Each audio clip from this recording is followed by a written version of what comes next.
Қазақ фильмнің аумағын Қытай көлігіне толтырған азамат сатып алдыны кім сатып алды? Бұл малдың монологы. Арнаға жазыл, лайк бас, біз бастаймыз. Қазақ киносының қара шаңырағының соңғы жылдары басынан бағытайды. Келіп кетіп жатқан ауыспалы басшылар қазақ фильмнің қадірін әбден қашырдау. Азамат сатып алды патологын қойды. Қазақ фильмді Қытай көлігінің тұрағына айналдырғаны қайсасқаны. Актер Қуандық Дүйсенбаев болмағанда, бәлкім бұл былықтан бұқара бейхабар болып, киностудия аумағы Қытай көліктеріне одан әрі тола берер ме еді. Қазақ фильмде 10 жылдан астам жұмыс істеген актер киностудия онсыз да мүшкіл халде тұрғанда аумағын оңды солды пайдалану қисынға келмейді деп күрсінеді. Ержігітті даттамайды, күндемейді. Мен азамат сатып алдының артына түсіп алған азамат емеспін. Мен осы киностудияда өзім 12 жылдай бері қызмет етем кинода. Қазіргі киноның жағдайы, киностудияның жағдайы өте мүшкіл болып тұр. Оған енді тікелей басшы кінәлі болады. Павильонның бағасы 250%-ға көтеріп жіберді. 200 мың теңге болатын, қазір 750 мың теңге болды. Ал аренда квадрат метрді 100%-ға көтерді. Инстаграмында 700 мың оқырманы бар сатып алды. Қытай көліктерін сатып алуға қатысты соңғы уақытта жиі сторис салып пост жариялап жүр.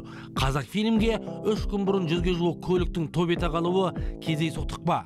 Маған ақша қызықтырмайды. Білдей басшы мен елестемеймін, елестете алмаймын.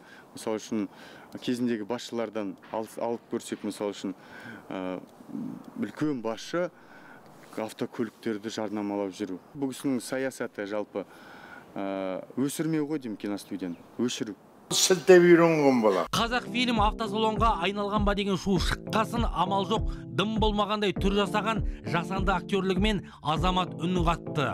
Қол астындағы жұмысшыларының айлығын төлеу үшін жалға беруге мәжбүр болдым деп мүләйімсейді. Автосалон емес, таксопарк деп сайрап отыр. О заманда бұл заман атыдарда елдегі жалғыз киностудия осыншалық жүн жүрдей не күн туған басына. Қазақ фильм президенті ретінде менің басты міндетім 178 адамның айлығын тауып беру.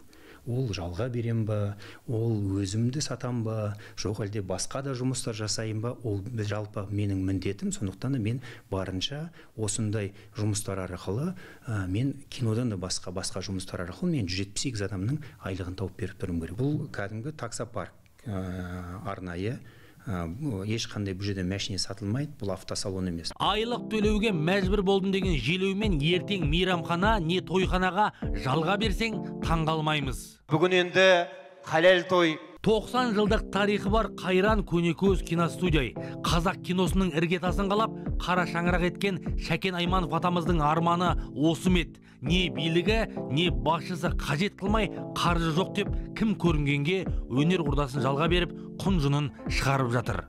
Я знаю, злодею служила собака. Еді, бұл малдың монологы. Арнаға жазыл, пікір қалдыр, айтарымыз алда.